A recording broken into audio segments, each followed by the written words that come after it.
So, folks, there is this thing in the United States called the US military. I don't know if you've heard of it before. It's apparently quite large, quite powerful. It has a lot of stuff that it needs to maintain, and nothing in the US military is quite as uh you know, necessary to maintain as, it's mechanisms, the technology that makes it function.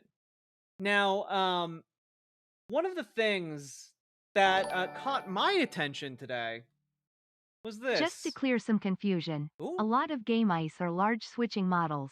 If X, do Y. That's a CS. Go bot. LLMs analyze a dataset for trends and preferences and uses it to respond to queries. exactly. BWA. Thank you for the much clearer and more concise explanation than I could have given Paladin Lost. I appreciate that. And thank you for the $20 dono. I very much appreciate that as well. Now, this article dropped today. In fact, it dropped about 3 hours ago. Quite important. Pilots getting tucked off at 20K feet to a whole new level. Sorry from Caracal. Thank you for the $5 super chat, Caracal. Um, this article dropped today. Sweeping cuts hit recent federal hires as Trump administration slashes workforce. Now, that seems to be a pretty, you know, nothing headline. Like, sweeping cuts hit recent federal hires. Okay, that doesn't really tell us much at all. If you were scrolling through social media, you might not even click on that story for such a non-specific headline. Um, and well, one of the things that's really interesting here is when you scroll down in this story, you'll find a really fucking interesting bit of information here. Mass terminations of probationary workers also swept through the National Nuclear Security Administration, a semi autonomous agency within the Energy Department that oversees the nation's nuclear weapons. According to an NNSA employee, roughly 300 of the agency's 1,800 staff are expected to be fired after the agency was denied a national security exemption. The small organization is responsible for maintaining and upgrading America's arsenal of nuclear weapons, combating nuclear terrorism, and preventing proliferation around the world. I'm just going to throw this out there, but I think maybe firing like a sixth of the workforce that maintains our nuclear stockpile is probably not good. That's probably, in fact, really, really, really bad. But surely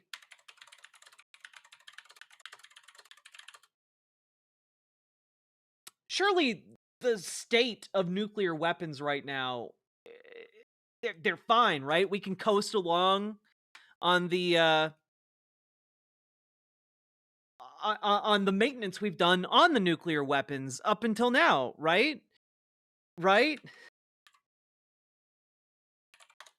We can just like not worry about it.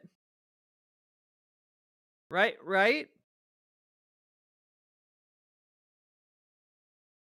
It's probably all really, really fine.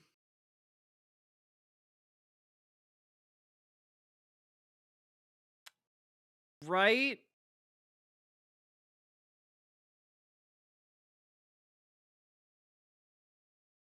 It's not. It's not. I was trying to buy time for me to find a specific article that I did not prep prior to stream, and I haven't found it yet. Um. Okay. All right. Here. I found part of what I was looking for. This is from 2 years ago. Inside the delicate art of maintaining America's aging nuclear weapons. Because, folks, when you know it, these things, if they get too old, they stop working, which is actually not good. In fact, to have happen. In an ultra sterile room at a secure factory in Kansas City, US government technicians refurbish the nation's nuclear warheads. The job is exacting. Each warhead has thousands of springs, gears, and copper contacts, and must work in conjunction to set off a nuclear explosion. 800 miles away in New Mexico, workers in a steel walled vault have an equally delicate task. Wearing radiation monitors, safety goggles, and 7 layers of gloves, they practice shaping new warhead plutonium cores by hand. And at nuclear weapons bases across the country, troops as young as 17 keep 50-year-old warheads working until Trump replacements are said we ready. would get tired of winning. If this is his idea of winning, I'm tired of it already, crying face. Yep. We're in a not great situation here.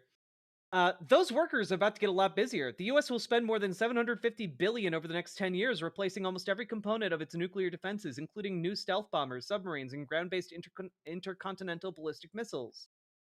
Huh. Well, that's fine. We don't need all of those workers doing those jobs, right? Like, y- sure. Sure, the missiles may be 80 years old, but like they're fine.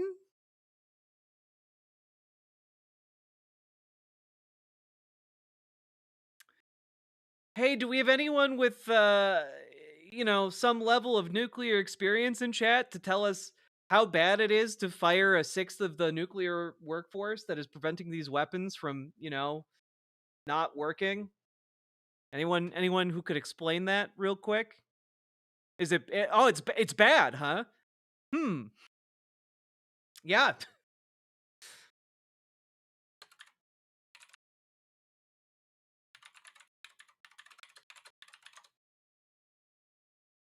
Oh god.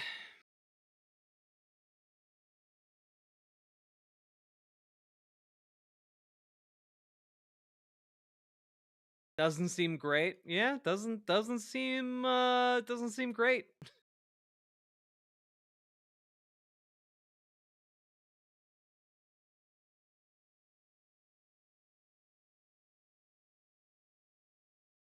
Jack, I'm sitting over here biting my tongue so badly, and yes, it's bad. Okay, honestly, I was waiting for you to tell me, is it bad? Because yeah, this seems fucking terrible. This as far as things you want to hear about how our nuclear stockpile is being treated, this is maybe one of the least good options.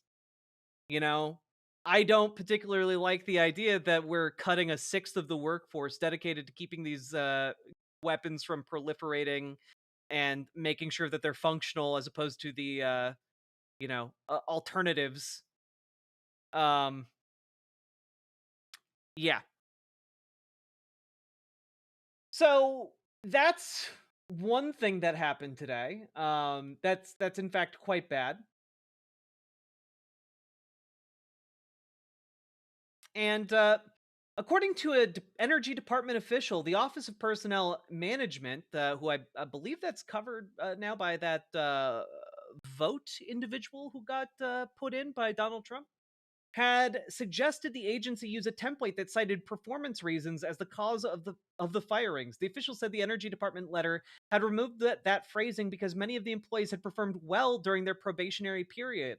The Energy Department's press office did not immediately respond to a request for comment, meaning that they are just slashing it to slash it. This is not good.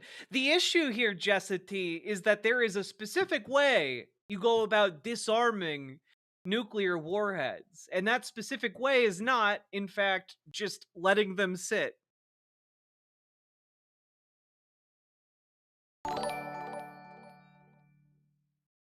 We've reduced our nuclear force significantly with the start. Russia can't maintain their stockpile either. Russia can't maintain their stockpile either, but like, we don't want to be Russia. And if we're going to dismantle our nuclear weapons, there's a way to do it. There's a way to do it safely, and this is not it. Understaffing the department is not the way to safely deal with our nuclear stockpile. Also, I'm just going to point this out. Russia has lost a lot of nuclear weapons, and we just don't know where they are. So maybe that's a really bad comparison to make. Just throwing that out there. A lot of nuclear weapons went missing in Russia. So the comparison is bad. um Lost as in how? As in petty crime lords or various organizations took the weapons and sold them or hid them. Yeah. So yep.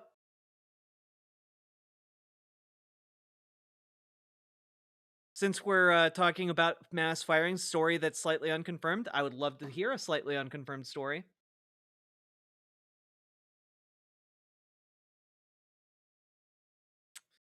So, yeah.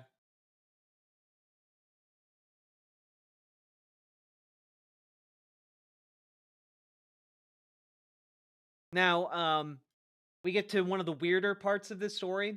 Over a Microsoft Teams call with about 100 people, OPM staffers were told the reason for their dismissal was that they didn't take the Trump administration's fork in the road deferred resignation offer, the union official said. That offer gave 2 million civilian federal employees the option to resign while retaining pay and benefits through the end of September or remain in their positions with the caveat that their jobs would not be guaranteed. Um, so that's cool. Hello, that's illegal? Yeah, I mean, I am not a lawyer. It certainly seems like that is incredibly fucking illegal. So, that's cool too. Um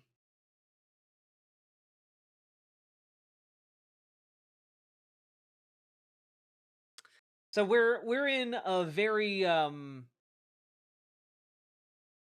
phew, very interesting time. Additional weird caveat here to the OPM employees that were getting fired. The affected OPM employees were given until 3 p.m. Eastern Time Thursday to leave the building, the union official said. AFGE officials were not given access to the building. This administration has abused the probationary period to conduct a politically driven mass firing spree, targeting employees not because of performance, but because they were hired before Trump took office, AFGE President Everett Kelly said in a statement late Thursday. So basically, remember how we covered those Project 2025 videos? Yeah, everything that we covered in them in that playlist is happening right now. So, you know, I really wish it weren't so, but that's where we're at. Because that's a legitimate reason to fire them. It's not. But right now the Trump administration doesn't really care about the legality of anything. Russell Vogt is on the record specifically saying, don't pay attention to what is legal or illegal. Let the courts sort it out. So basically, they're just doing whatever they want and daring the courts to try and stop them. And so far, the courts have been only marginally effective in doing that.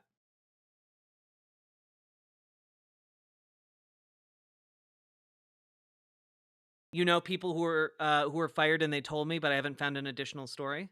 That's interesting. Remake of Broken Arrow 1? Maybe a Russian involved one? Always an easy bad guy or a John audience can get behind. From Caracal. True. True. Thank you for the $5 super chat. Now, additionally, when I said military morale is down. Oh, you're in the you're jumping in, Paladin Lost. Gotcha. All right. Let's hear what you got to say.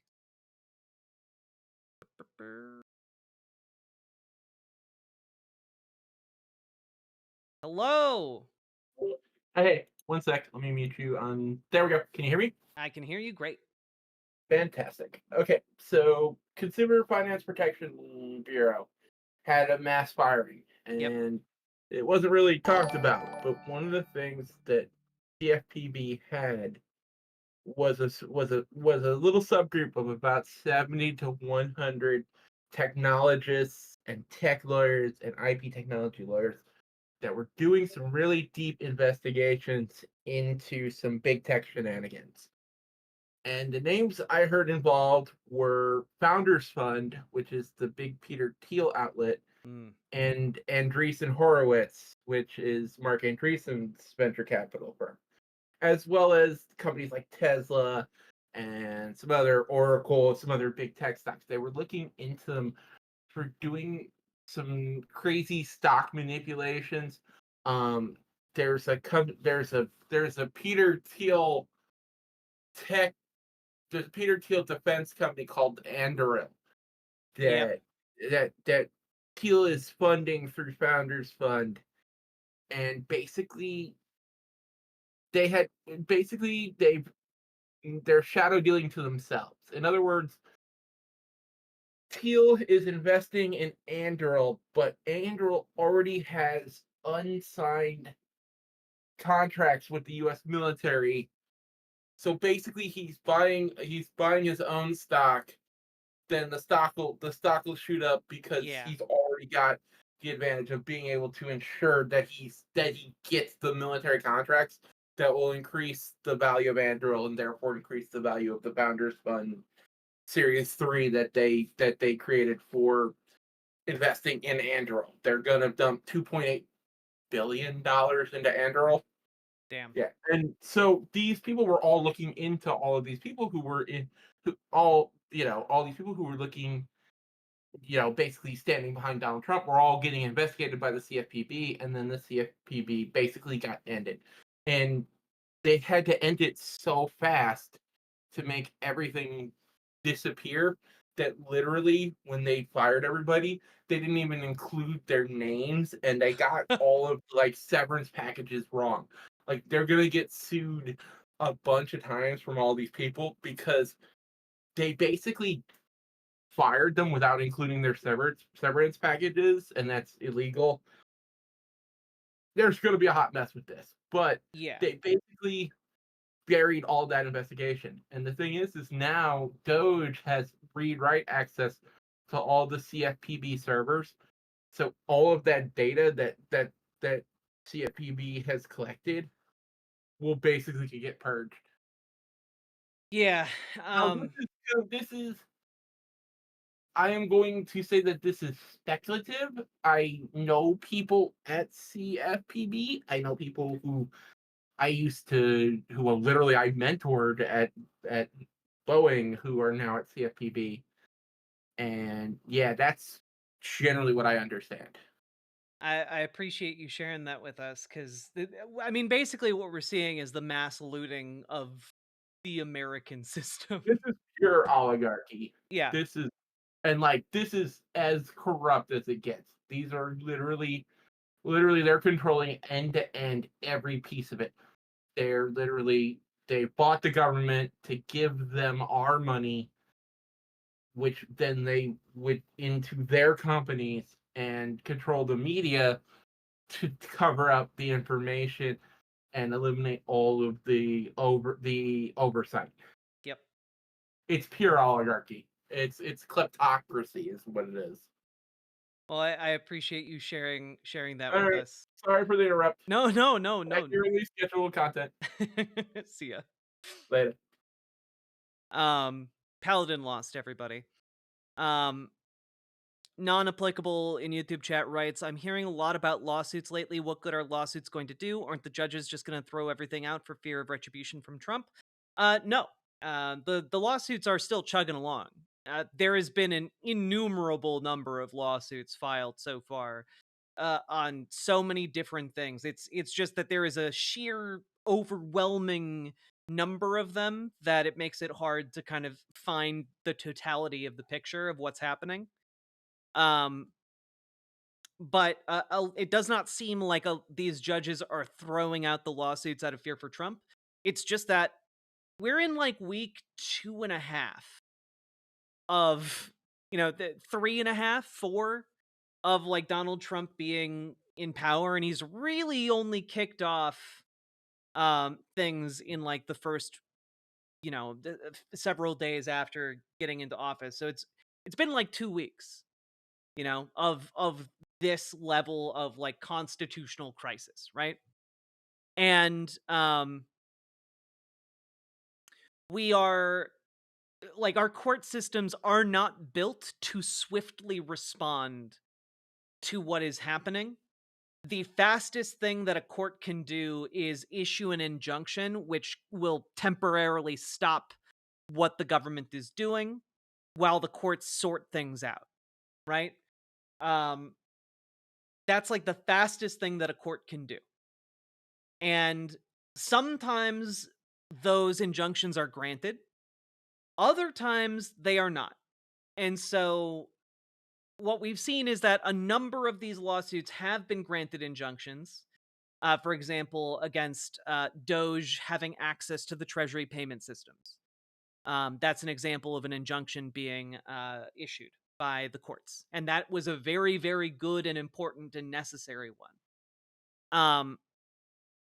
However, we've also seen injunctions be dropped or be ruled beyond the purview of a given ongoing court case. For example, the unions were ruled that they did not have standing to sue over the mass layoffs, for example, or at least mass layoffs related to this, resignation package that the Trump administration has been pushing around. So that was for a few days barred and blocked from continuing, but then the courts were like, well, actually, no, you guys don't get that injunction, and smacked it down. So yep, it's we're in the cool zone, folks. We're in the cool zone. Now, in terms of what else is going on with the military here, well, let's just take a couple of looks. Now, granted, this seems to be from Reddit, but these are people allegedly who are members of the US military dropping pretty important nuggets of information here. Um for SA senior leaders in US Cybercom and the CNMF are canceling training holidays based on discussions with the Secretary of Defense and Doge's impending trampling in the DoD.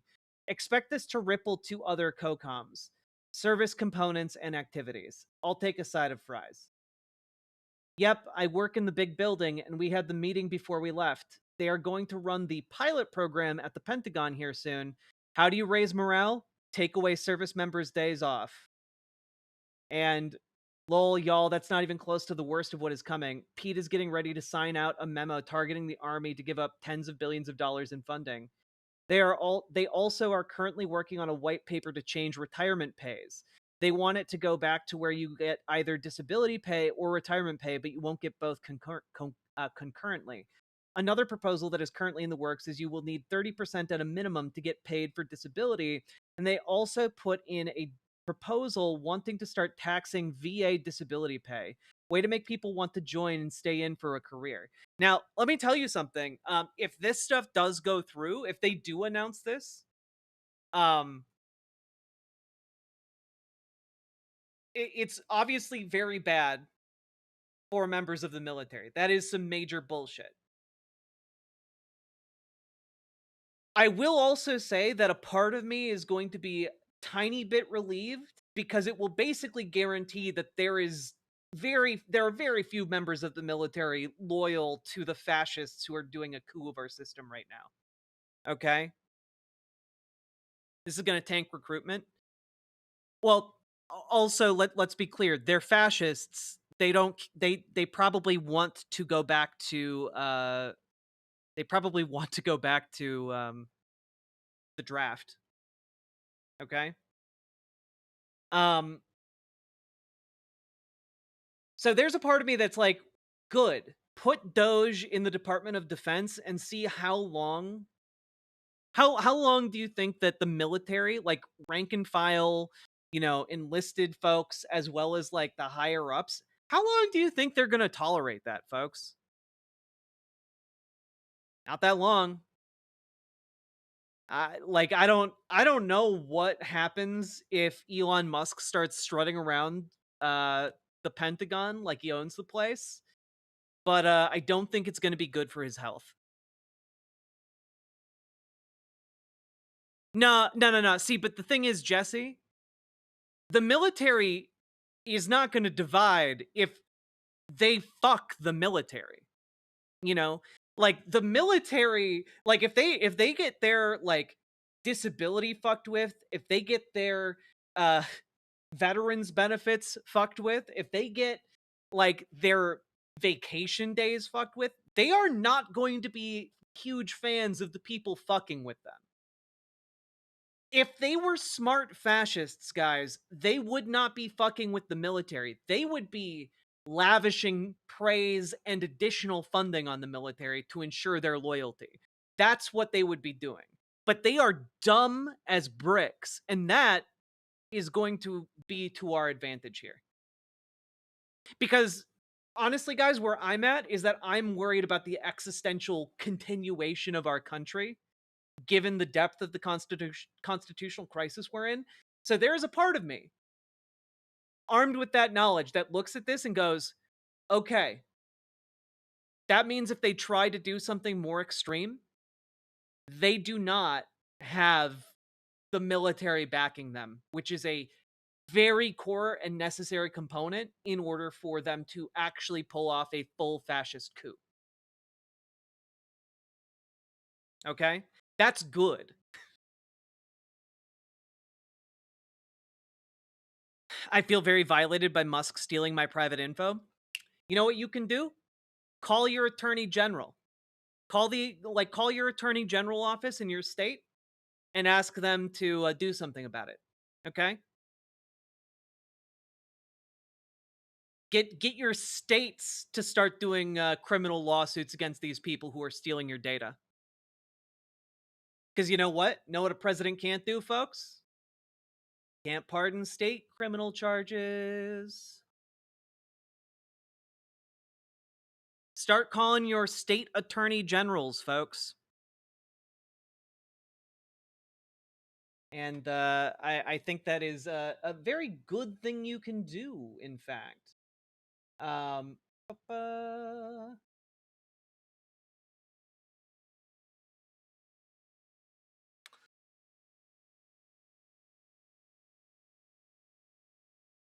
but Trump and Elon have access to the nuclear codes. Does the military even stand a chance against pricks with access to nukes? Well, you understand that, like, in order to fire those nukes, you may have the nuclear codes, but those orders have to go down to the people who are actually going to turn the keys, and those people get VA benefits. Also, if you're trying to say that like Donald Trump gives the order for a rank and file serviceman to fire nukes at like the east coast of the United States, dog, they're not going to do that. And if they do, that basically guarantees that these motherfuckers like lose their heads.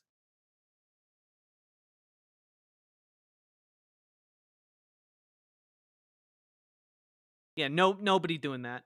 Literally, we've had instances in the past where it came down to the discretion of like one soldier on whether or not to fire a nuclear weapon. This happened in Russia. Um and it prevented nuclear war. The discretion of the person turning the key. So, it is a not insignificant part of launching nuclear weapons. The fallout would probably affect the entire US. I mean, it would affect a lot of the US. Even worse, it happened multiple times. Yeah.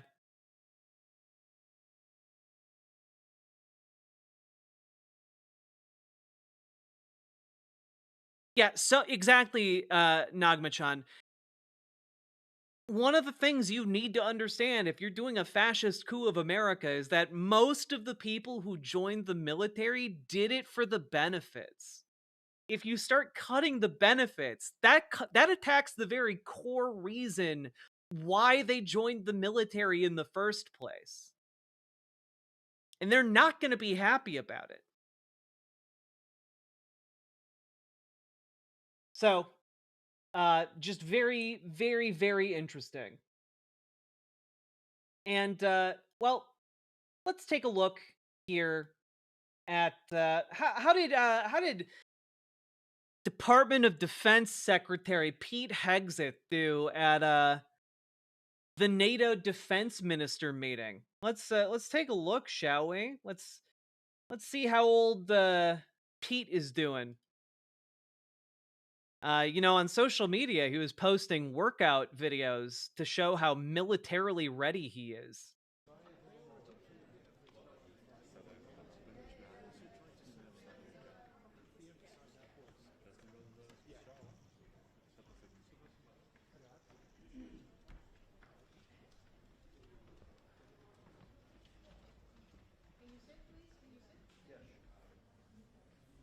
He kind of looks like Steven Crowder. Good afternoon, everyone. Okay, also real quick. Just real quick. His pants are too high, aren't they? Like what is this? I don't want to see this doesn't work. No. His suit looks drunk. Damn. Good afternoon, everyone. We're going to start with the U.S. press. We're going to take 2 from the U.S., we'll take 2 from international, and then we'll go from there depending on the... He needs that water to sober up. So let us start with... Now, hold on, John. Sir, I'm going to talk first. Roger that. Oh, Holly Hoomst. Oh, God. Cover your ankles, slut. Really took me by surprise there. It is great to be here at NATO. What the fuck was that? Oh, he's feeling himself today. It is great to be here at NATO with... Oh God, I just realized he has a fucking American flag pocket square. Come on, dog. What are you doing? What are you doing? 31 allies, also with my wife Jenny, who's been meeting with families of U.S. troops, both here in Germany, and we're heading to Poland right after this as well. That's what this is all about for me, for President Trump, and the Defense Department. I also want to express a special thanks to the Secretary General Ruta, for your boldness, for your friendship, for your leadership, and most especially for your urgency of the matter at hand, which is great to see from the leader of NATO. Look forward to working very closely with him and his team. And before we're talking about what we've done at the ministry... Hey guys, fun fact for you. My understanding is that there are like 10 levels of like being a service person. And Pete Hegseth is like a level 4, is my understanding. The fact that he is standing there as the in the Department of Defense. No, I'm trying to talk about I know that's not how ranks work. I'm not talking about rank. It was like a L4, was it? I don't even know how to articulate the thing that I'm trying to explain. So I probably should just shut up about it.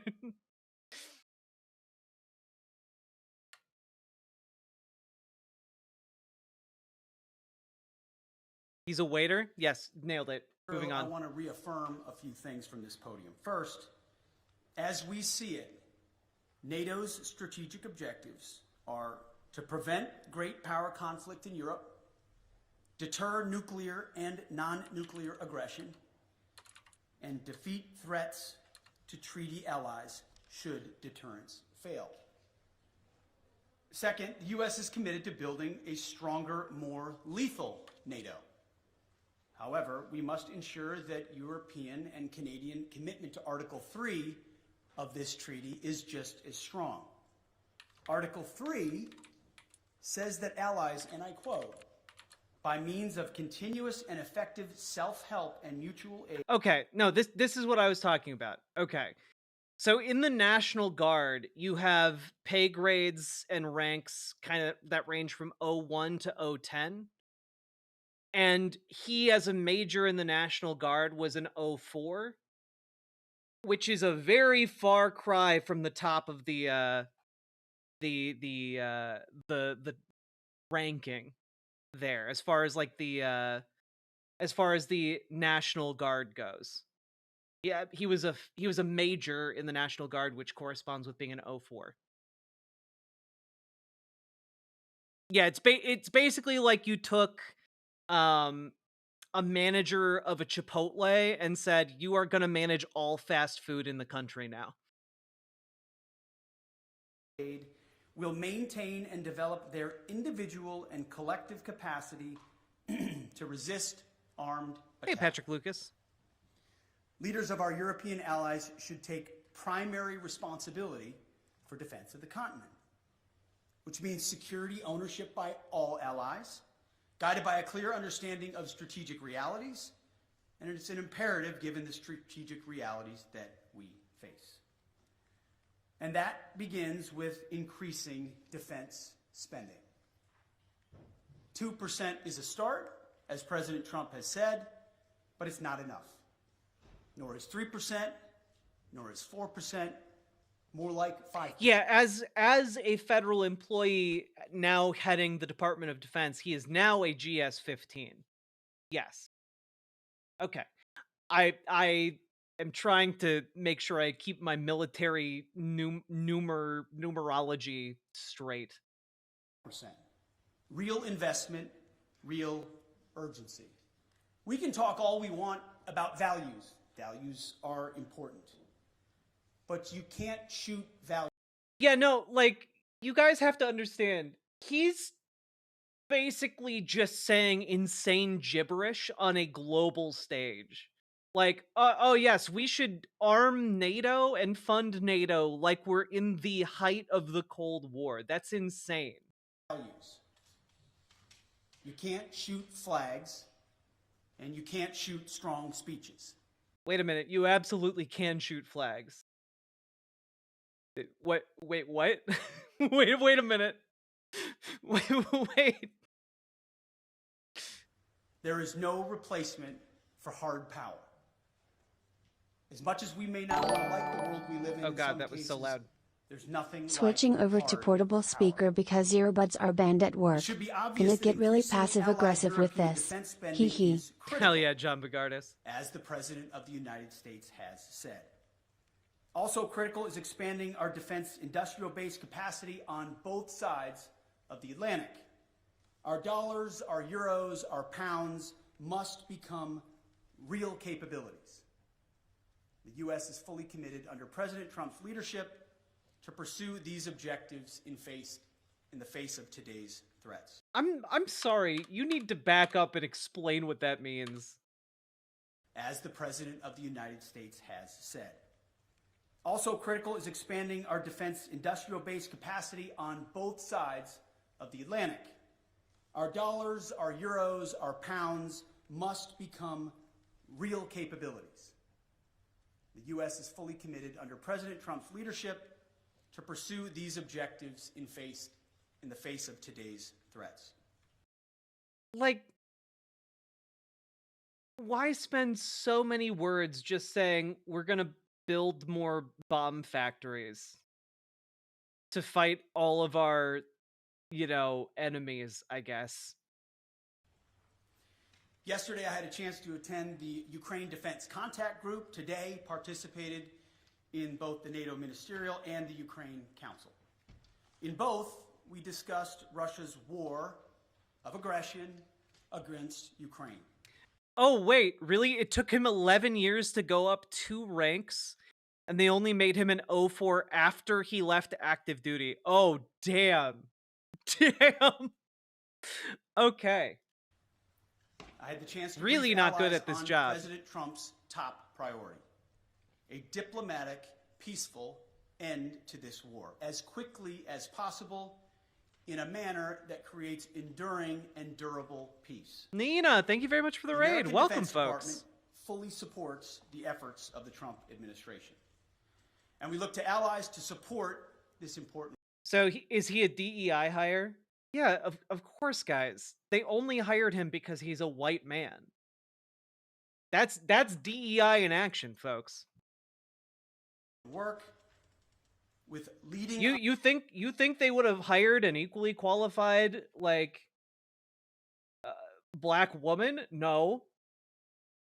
He only got this because of Donald Trump's DEI programs, which, of course, as we all know, prioritize white straight men.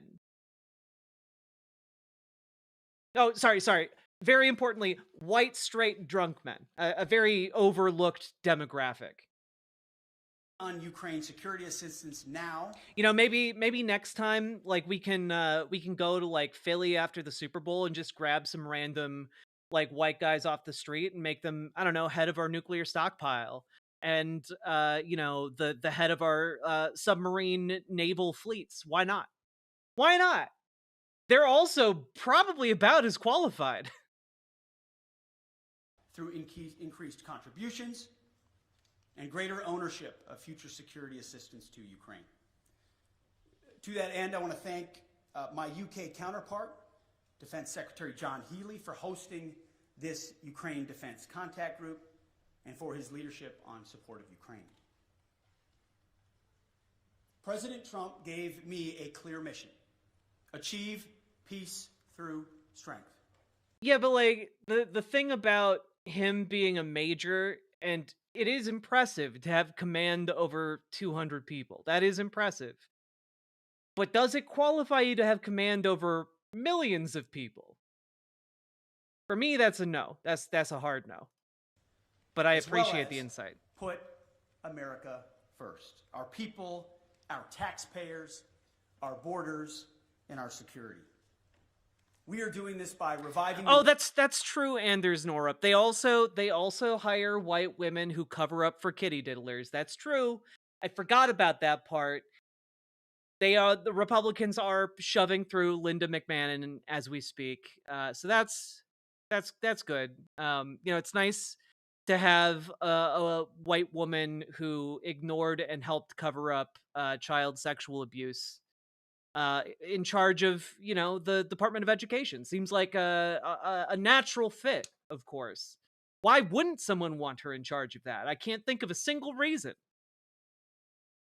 Warrior ethos, rebuilding our military, and reestablishing deterrence.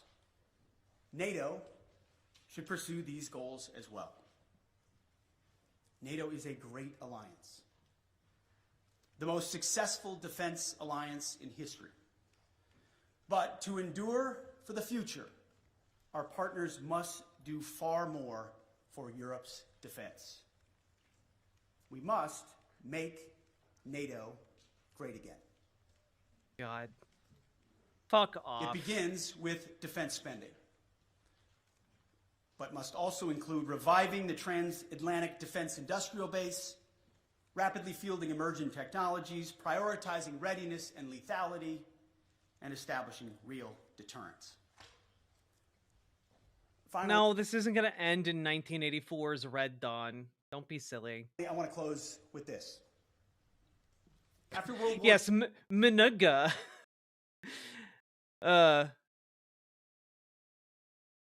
Minnesota, GA. Minnesota, Georgia. Exactly. II, first general and then Make President NATO great again. Eisenhower, was one of NATO's strongest supporters. He believed in a strong relationship with Europe. However, by the end of Eisenhower's presidency, even he was... You know, okay, I know I'm being real pause champ about this, but Ms. Genderlin, you say lethality, really? And really? Because you know what? If there's one thing that these guys all want, they saw the apocalypse scene from Terminator 2 Judgment Day, and thought, we really need weapons that do that. We want to leave some charred skeletons on some fences, okay? That's what we need. We just need like a something that creates a wall of fire that just chars all of the people into skeletons. That's what we need. Unironically, it wouldn't surprise me if Pete Hegseth like walked into the Pentagon and showed them that scene and was like, "Let's make something like this, boys." Was concerned that Europe was not shouldering enough of its own defense, nearly making, in Eisenhower's words, quote, a sucker out of Uncle Sam. Well, like President Eisenhower, this administration believes in alliances, deeply believes in alliances. But make no mistake, President Trump will not allow anyone to turn Uncle Sam into Uncle Sucker. Thank you. Got him. And we're glad to take some questions. Fucking got him. Ladies and gentlemen, we got him. TV pool with Liz for them.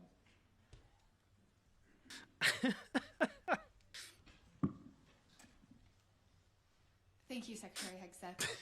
You have focused on what Ukraine is giving up. What concessions will Putin be asked to make? Putin? Well, I would start by saying the arguments that have been made that somehow coming to the table right now is making concessions to Vladimir Putin outright that we otherwise, or that the President of the United States shouldn't otherwise make. I just reject that at its face. There's a reason why negotiations are happening right now, just a few weeks after President Trump was sworn in as President of the United States. Yeah, it's because he came in and he just had such a big penis that Putin was like, yes, we need to do negotiations now. Of course. Vladimir Putin responds to strength. In 2014, he invaded Crimea, not during the presidency of Donald Trump. Over 4 years, there was... Yeah, you got to make sure you're stroking Donald Trump while you do this. You know, the stroking is the most important part. No Russian aggression from 2016 to 2020. In 2022, Vladimir Putin took aggression on Ukraine. Once again, not while you Trump did not was screw up, president Lady of the United Rinklad. States. So any suggestion that... Ryan, thank you for the €10 €10 dono. Short of US and NATO boots on the ground, Ukraine will never get that territory back. They haven't the manpower. It's a war of attrition now, and Russia historically usually wins those. War is over. I mean, maybe. Especially if Donald Trump pulls like support for Ukraine. But I don't think Ukrainians are going to give up without a fight. It's going to be a pretty brutal war of attrition if it continues.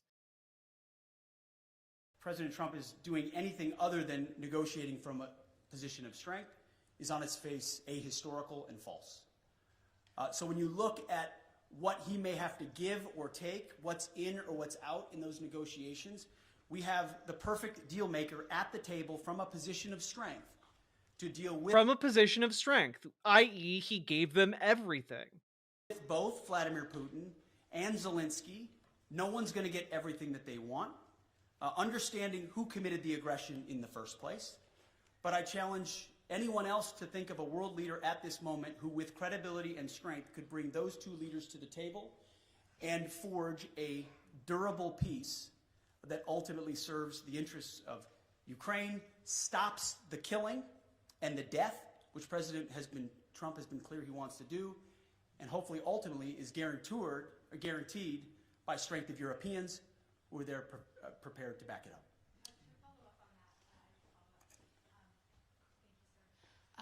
Why not invoke Article 5 then for the NATO peacekeeping forces that could potentially be deployed? How does that deter President Putin?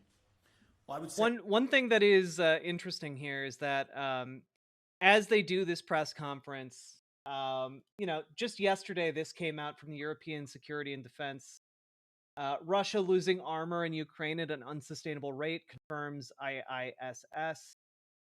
Russia lost more than 1,400 main battle tanks in the Ukraine war in 2024 and has lost a total of more than 4,000 since its invasion of Ukraine began in February of 2022, according to London-based International Institute for Strategic Studies. Indeed, said Gyrich, the IISS assesses that Russia will not have sufficient main battle tanks to conduct effective offensive operations beyond early 2026 if it maintains the same operational tempo and suffers the same losses as in 2024, which is interesting. And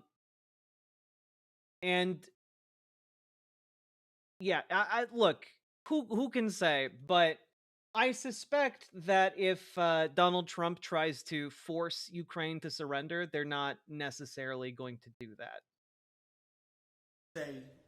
I want to be clear about something as it pertains to NATO membership not being realistic outcome for negotiations. That's something that was stated as part of my remarks here, as part of the coordination with how we're executing these ongoing negotiations, which are led by President Trump. All of that said, these negotiations are led by President Trump. Everything is on the table in his conversations with Vladimir Putin and Zelensky. What he decides to allow or not allow is at the purview of the leader of the free world, of President Trump. So I'm not going to stand at this podium and declare what President Trump will do or won't do. What will be... Oh, thanks. Then why are you here? Fuck off. You're not doing anything useful then, are you? Be in or what will be out. What concessions will be made or what concessions are not made. I can look as our team has... Wait, is this real?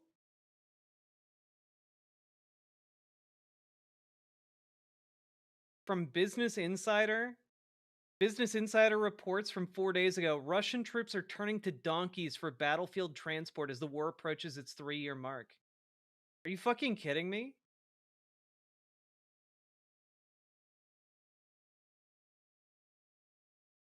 Several Russian officials are defending military use of donkeys after images of pack animals went viral. Oh my god, what?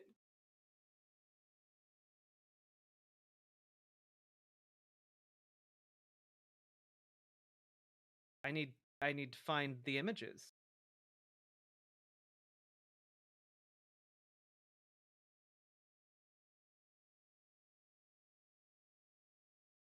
Pro-Kremlin military bloggers published footage last week of soldiers interacting with donkeys, saying they were deployed as pack transport.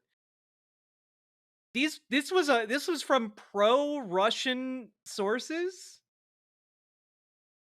This isn't even from like Ukrainians. This is from like the Russian military bloggers are trying to like make it seem good that there's fucking donkeys transporting stuff.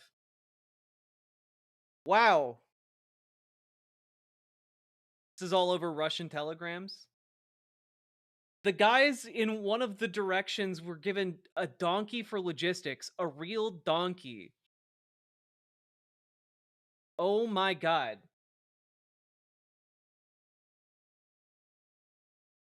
They are actually using donkeys.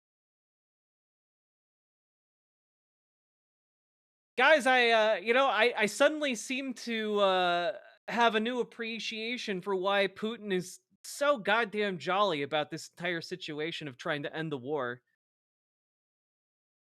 Damn. Russia's really getting their asses kicked. As of what's realistic, likely on an outcome. I think realism is an important part of the conversation that hasn't existed enough inside conversations amongst friends. But simply pointing out realism, like the borders won't be rolled back to what everybody would like them to be in 2014, is not a concession to Vladimir Putin. It's a recognition of hard power. That is not a donkey, it's a hoovered mobile tactical transport. A hooved mobile tactical transport, yes.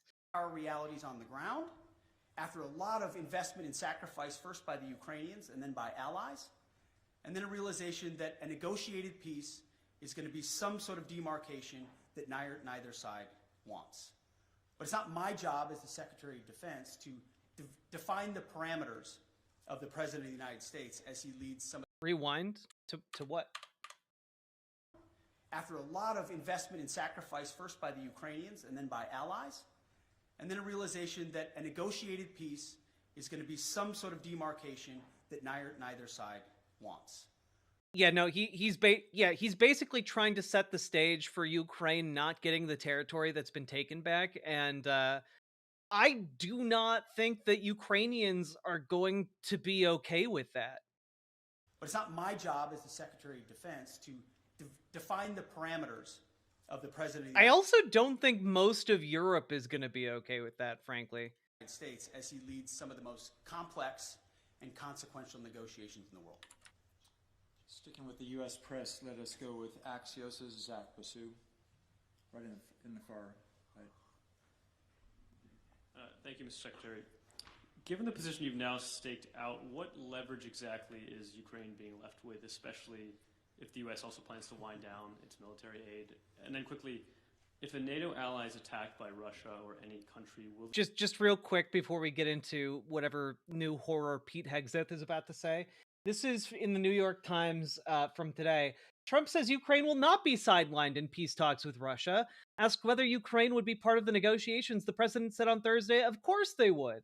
A day earlier, he had suggested otherwise and appeared ready to make concessions that Ukraine has flatly rejected. I.e., he literally went into these negotiations thinking that he could give away large swaths of Ukraine unilaterally to Russia. He literally thought he could walk in the room and just do that without any input from Ukraine. Goddamn morons. Just genuinely pea-brained morons.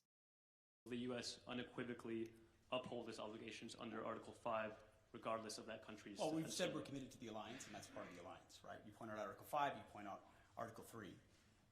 It's just a cheap, I'm not saying it's cheap coming from you, but it's just a cheap political point to say, oh, we've left all the negotiating cards off the table by recognizing some realities that exist on the ground. Wait, but no. The question is, are you going to uphold Article 5? And you are giving increasingly weird answers about whether or not one of the most important components of the military alliance would actually be upheld. That's why these reporters are asking you about that. Because their readers, listeners, viewers, what have you, and their countries are worried about the unreliability of the Trump administration as a military ally. President Zelensky understands the realities on the ground, President Putin understands the realities on the ground, and President Trump, as a deal maker, as a negotiator, understands those... Will you uphold Article 5? I'll never tell. Dynamics as well. By no means... You coy bitch. I state here, even though we lead the most powerful military in the world, hemming in the commander-in-chief in his negotiations to ultimately decide... Hemming and hawing? ...or does not go. Well, he's got all the cards he would like. And the interesting part is, oftentimes, while the conventional status quo mindset... Do you think Pete Hegseth walked into this room and then, like, internally cussed himself out for wearing, like, an all-blue suit in front of an all-blue background? Do you think there was a part of him that recognized that this is just a really stupid color combo? Or the legacy media wants to play checkers, the same checkers game we've been playing for decades. President Trump, time and time again, finds a way to play chess.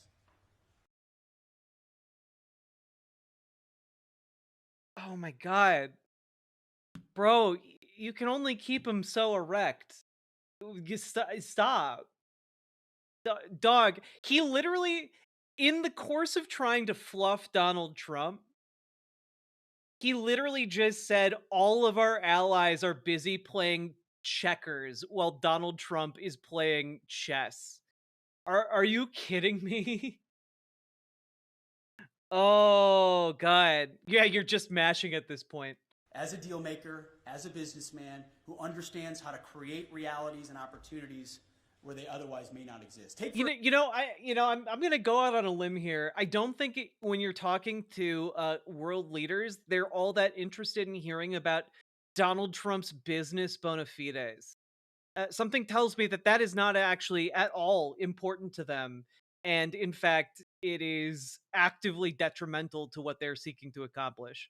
For example, the conversations that our Treasury Secretary had in Kiev recently with President Zelensky, which will continue in Munich with our Vice President and Secretary of State, around investments and resources inside Ukraine. I don't want to get ahead of any decision or announcement that could be made there. It could be any number of parameters. But President Trump, as a deal maker and a businessman, recognizes that an investment relationship with Ukraine, ultimately in the long term for the United States, is a lot more tangible than any promises or shared values we might have, even though we have them. What?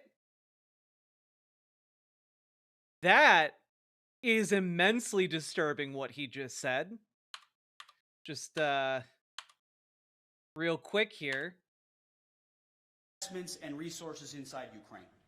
I don't want to get ahead of any decision or announcement that could be made there. It could be any number of parameters. But President Trump, as a deal maker and a businessman, recognizes that an investment relationship with Ukraine, ultimately in the long term for the United States, is a lot more tangible than any promises or shared values we might have, even though Investing in Ukraine is a lot more important than any promises we may have. Investing in our allies is a lot more important than any of our diplomatic agreements we may have. That's what he's saying is you cannot rely on the word of the United States anymore. This is this is the destruction of, for good and ill, of American empire, because part of maintaining an empire is being a known stable quantity that other people can rely on. They're torching that stability in order to turn it into, short-term wealth for themselves and their cronies. Essentially, that is what is happening here. And on top of that, like,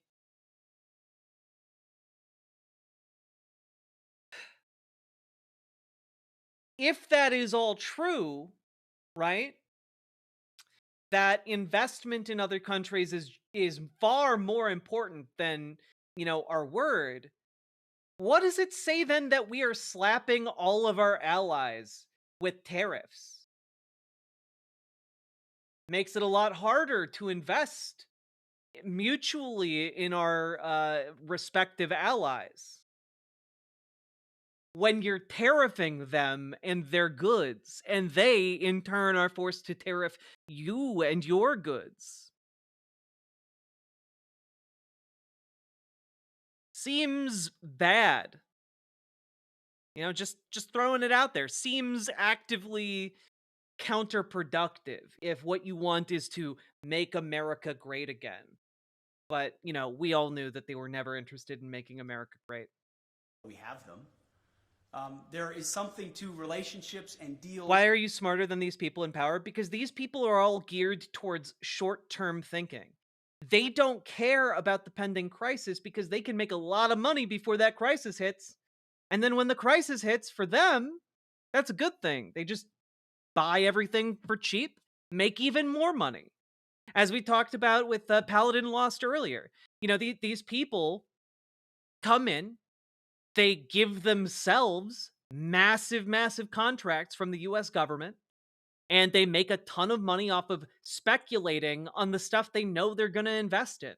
And so on top of, you have that looting going on alongside, looting of different foreign interests, looting of different, economic ties and whatnot. Though it is infuriating. I'm going to cut myself off. In real ways, whether militarily or economically or diplomatically, that he sees that are possibilities that could forge together a lot of opportunities to show that solidarity that Vladimir Putin will clearly recognize. That's one of any number of other opportunities that this president will leverage in these high-stakes negotiations. So I just reject on its face the premise that somehow President Trump isn't dealing with a full set of cards when he's the one that can determine ultimately what cards he holds. Great. Now shifting to the international press, we'll take the French wire service Agence France Presse with Max. That being said, I do think that the EU is poised and positioned to be particularly useful in this particular time as a bulwark for democracy. So let's hope that it continues to hold up all right, despite the fact that it's losing the United States as an ally. Delaney. As a white cis male, I feel insulted by this guy. You should. He's not representing your people well. Secretary of Defense, you've spoken about trying to force both Putin and Zelensky to the table.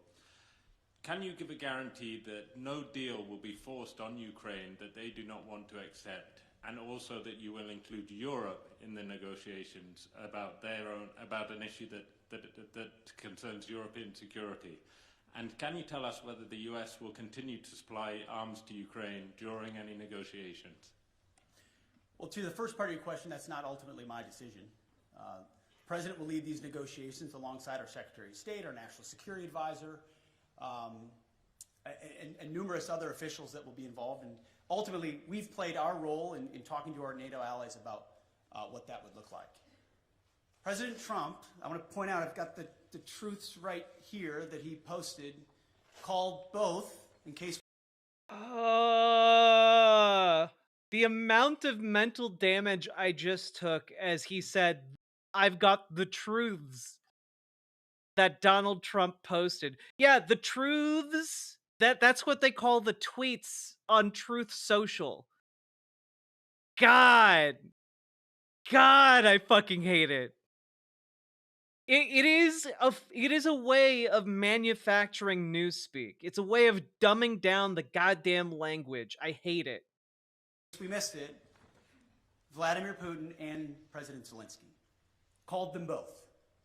Any negotiation that's had will be had with both. I also am very encouraged by what the Secretary General has said here. Clearly attuned to the realities of the moment, the need for peace, and that the NATO alliance and European members will play a role in that. I'm really sorry to the rest of the world that you guys can't just summarily tell this guy to fuck off. Because it's what he deserves, regardless of whatever room he walks into. Ultimately, President Trump speaking to those two countries is central to the deal being made, but it affects a lot of people, of course. So I'm not going to be involved in those intimate diplomatic negotiations. That's for the pros atop the Trump administration who do diplomacy and negotiations. Ultimately, as security assistance, we have continued to provide what has been allocated. I think it would be fair to say that things like future funding, either less or more, could be on the table in negotiations as well. Whatever the president determines is the most robust carrot or stick on either side to induce a durable peace, understanding obviously the motivations that Vladimir Putin has had on Ukraine for quite some time. Thank you. We'll have a second international press outlet. We'll go with the German paper Frankfurter Allgemeine Zeitung with Dr. Thomas Kuschka. Thanks a lot, Thomas Kuschka, Frankfurter Allgemeine Zeitung. Good afternoon. Mr. Secretary, 2 questions, please. The first one regarding the new defense investment pledge. When you and President Trump speak about raising it to 5%, do you mean European allies only, or do you mean the US as well, which is currently at 3.4% according to NATO statistics? And if the latter is true, when do you think the US could possibly reach the goal of spending 5% on defense? That's number one. Number two, you've said yesterday that Europeans need to take ownership of their own conventional security. So should Europeans expect that ultimately the US would withdraw the bulk of their forces from Europe and just leave in place what is necessary for nuclear deterrence? I know there's a revision going on. I don't expect you to name any numbers, but maybe give us an outlook of what we should expect. Thank you. Thank you. I think nobody can or should contest the extent of America's willingness to invest in national security. We have a budget of $850 billion spent on defense. I'm in the business of ensuring that every dollar of that is used wisely, which is why we're pushing a Pentagon. Yeah, which is why you were chosen for the job. Yeah, you're really all about fiscal responsibility, which is why you got fired from multiple charities that you started. On audit and making sure that we're cutting fat so that we've got more at the tip of the spear. 3.4% is a very robust investment, larger than most of our allies within NATO. Any defense minister or secretary of defense that tells you they wouldn't want more would be lying to you. I understand that. Ultimately, we have our own budgetary considerations to be had, but I don't think an unwillingness of NATO allies to invest in their own defense spending can be dismissed away by trying to point at the $900 billion that America has invested around the globe to include the NATO alliance and saying that's not enough. So ultimately, we are very much committed to the NATO alliance and to our allies, but without burden sharing, without creating the right set of incentives for European countries to invest, then we would be forced to attempt to be everywhere for everybody all the time, which in a world of fiscal restraints is, again, to get back to that word reality, just not reality. So yes, we will continue to spend robustly. Our expectation of our friends, and we say this in solidarity, is you have to spend more on your defense, for your country, on that continent, understanding that the American military and the American people stand beside you as we have in NATO, but can't have the expectation of being the permanent guarantor, as I alluded to, from what even Eisenhower observed post-World War II. That shift has to happen. The peace dividend has to end.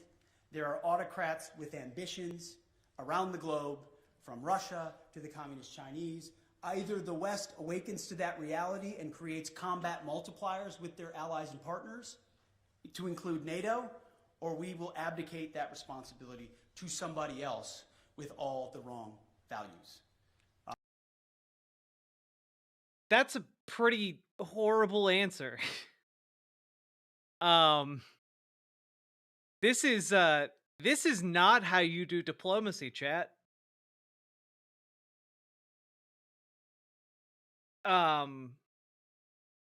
Holy shit.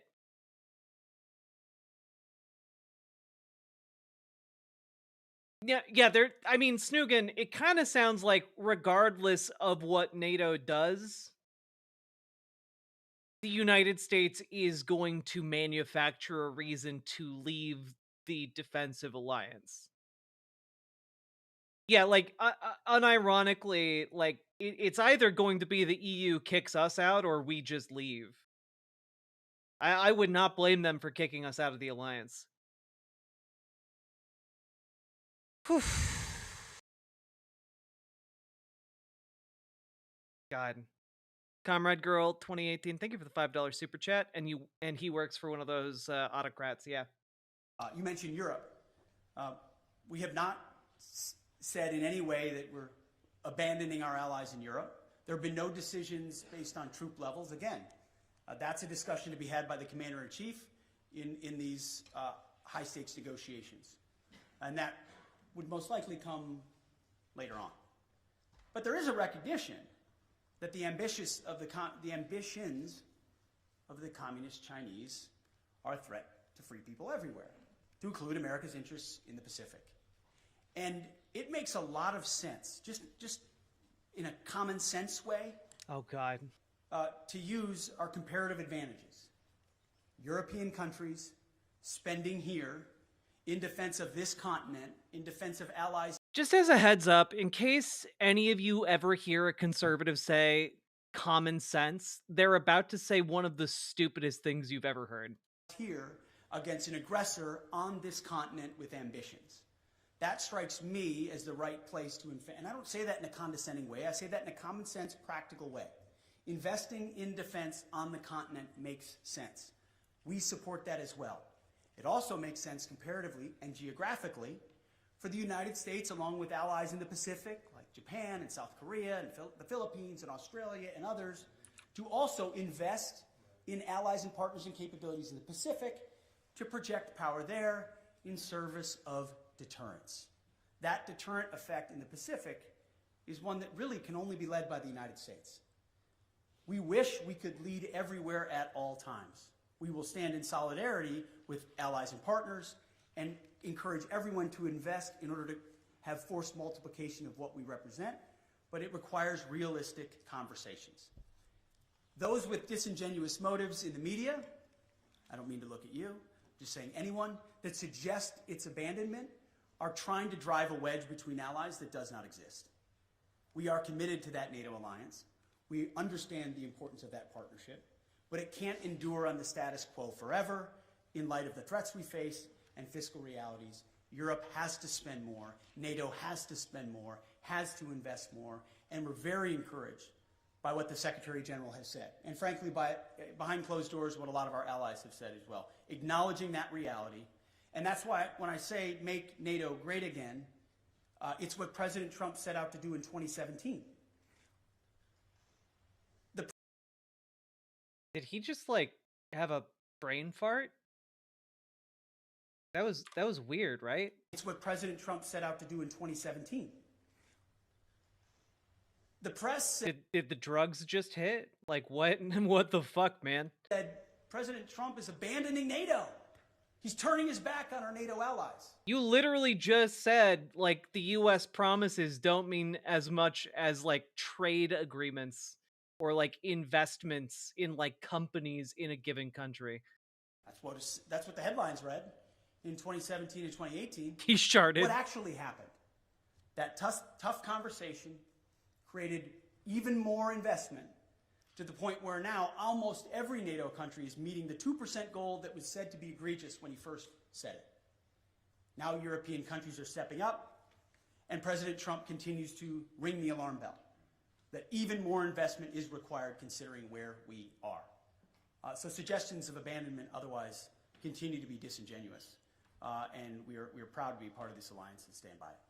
They're not suggestions of abandonment. They are genuine questions of concern from people who do not believe the things you're saying because you will come across as so untrustworthy. And saying all of these questions are disingenuous. That does not help to allay people's fears, or it does not do much to say, oh no, we're going to uphold our word. We're going to uphold our part of the defensive alliance. I'll take a couple more.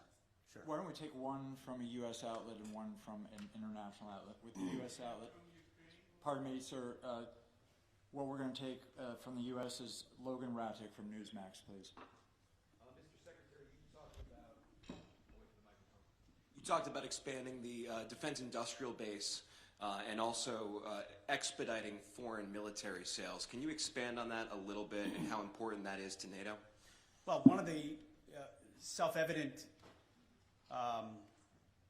conclusions of the war in Ukraine was the underinvestment that both the European continent and America has had, unfortunately, in the defense industrial base. The ability to produce munitions, emerging technologies, rapidly and field them was a blind spot exposed through the aggression against Ukraine.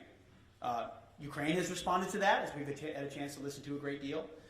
Europe is responding to that, and so is America. We have to do more to ensure, whether you call it the arsenal for democracy or defending the free world, if America can't build and export and build and provide rapid capabilities because we're too stale or static or bureaucratic or the Pentagon is bloated, then we're not able to field the systems we need in the future. The Pentagon is bloated, you say. Better bring in Elon Musk. I'm sure that's not going to piss off literally every competent person in our military. I'm sure that won't piss off literally all of the people you need to rely on when you inevitably overstep what you are doing to the American democratic experiment. So deep and dramatic reforms are coming at the Defense Department with the leadership of President Trump to ensure that we're investing robustly in our defense industrial base. A great example is shipbuilding. We need to vastly increase our ability to build ships and submarines, not just for ourselves, but to honor obligations to our allies as well. And we will do that. Foreign military sales is another thing I mentioned this morning with the Secretary General. We have, for a long time, been the country, by, with, and through, that our allies are able to supply major platforms and weapon systems like the F-35 and the Patriots and others. Whatever the system is, we need to reform that process so it's quicker.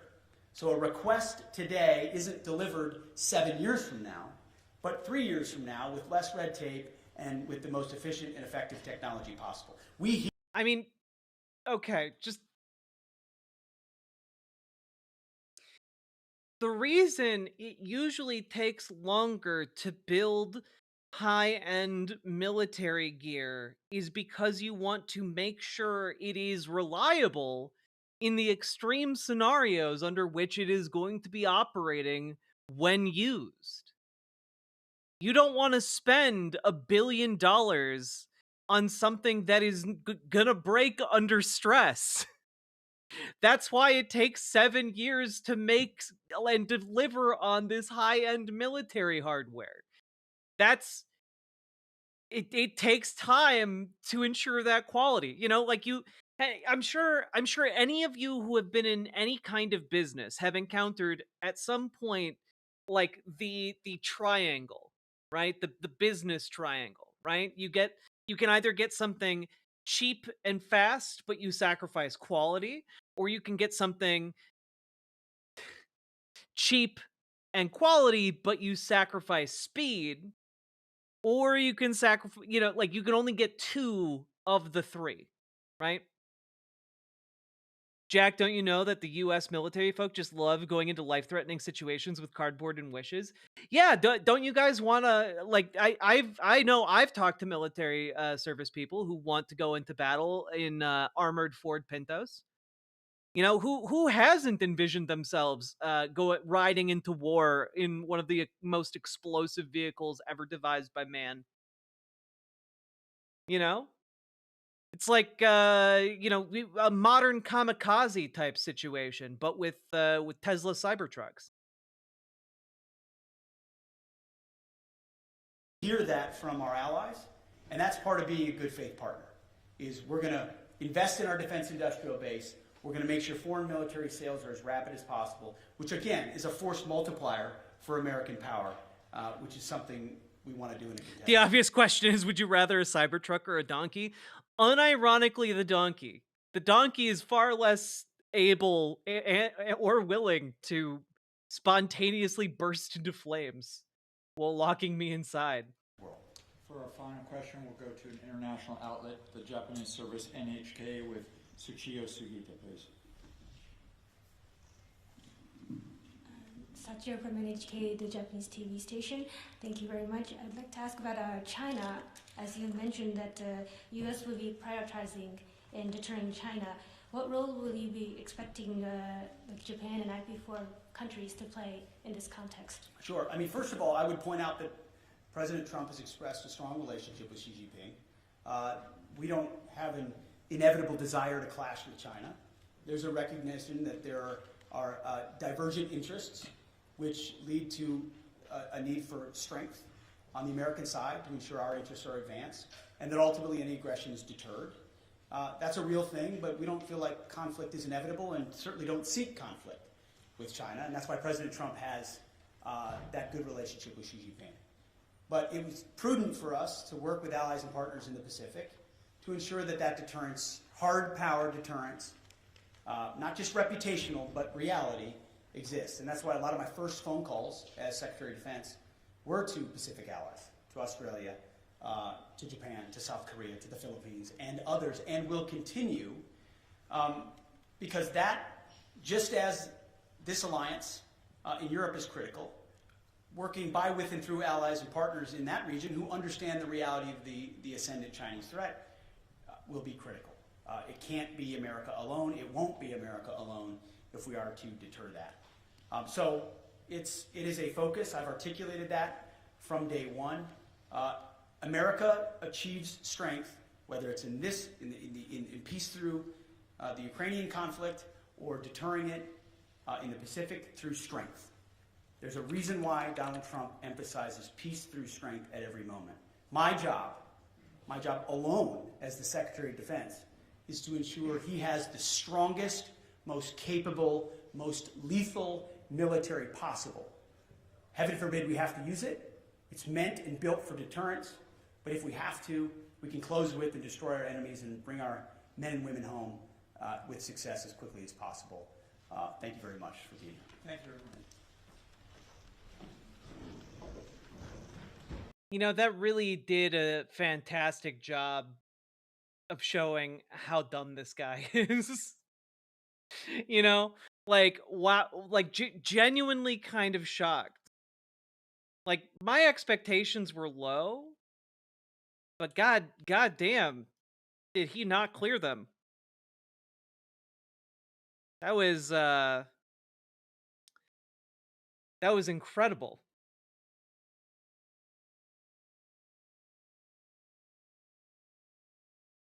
Holy moly. Sorry, I need to like breathe for a minute to take that in.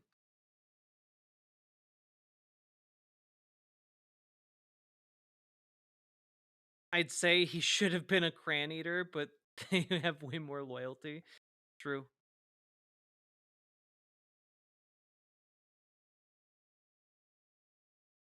A whole lot of nothing. It was worse than nothing, though.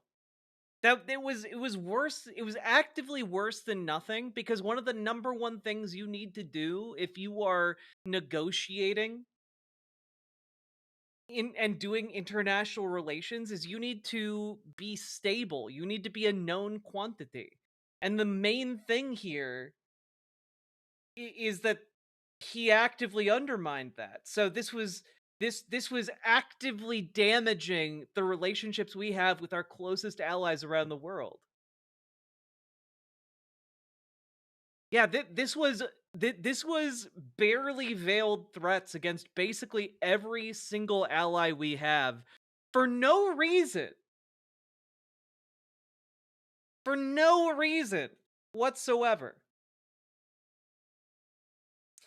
Well, I wonder how much of this we need NATO to step up to 5%.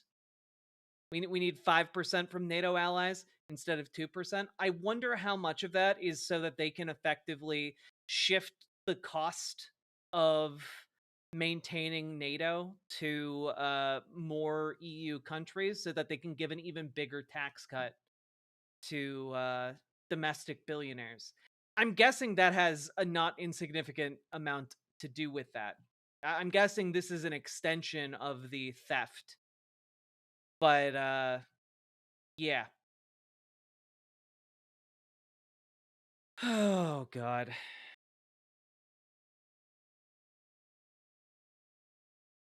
Where's that money going to go? It's not even about. Well, that's the thing. It goes to those same billionaires, Sam and Moose. It's synergistic, right? So like they make Europe spend more. They make NATO countries spend more on defense. They buy all of their defense stuff from us. It's made by defense military contractors like, you know, Anduril or Tesla or SpaceX. You know, companies owned by the same people who are currently looting the rest of America. It is all part of the gigantic, colossal theft that is going on. And it is absolutely staggering in its breadth and scope. It is the greatest theft in the history of the planet. Why not loot the world on the way? Exactly. Why not just squander the United States' diplomatic ties if you can make a quick buck on them? You know, why not?